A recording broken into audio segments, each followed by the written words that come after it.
Good morning. I'm Pastor Mike, and I'm a grateful believer in Jesus who struggled with sex, drugs, and alcohol, and not necessarily in that order. You see, I took my first drink at age 14, and then I smoked pot, and then I started snorting cocaine, and then it was just endless parties, because all my friends did the same thing. It was a culture, it was a lifestyle.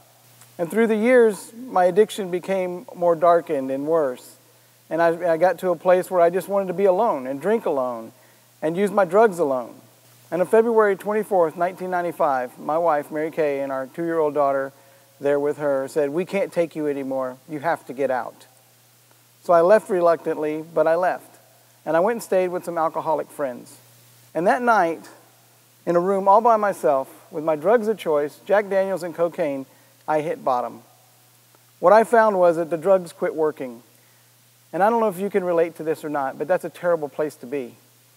And so with a loaded .45 automatic pistol to my head, and the thought checkout time came into my mind, I was going to end it all.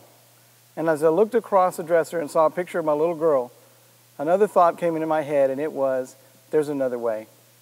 So I put down my gun, I poured out the Jack Daniels, I dumped the cocaine down the toilet, and I went to sleep. And the next morning when I woke up, I knew something was different, because I was not mad at myself for pouring out my drugs and alcohol. You know, that's been 18 years since that day. I just celebrated last Sunday, 18 years of sobriety. And I want you to know that I'm 18 years away from my last drink, but I'm one drink away from disaster.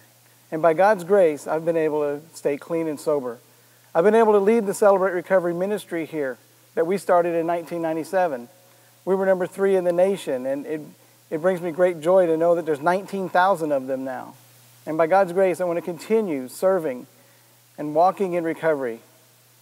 And I'm glad to be here today, and I thank you. And I thank you for letting me share.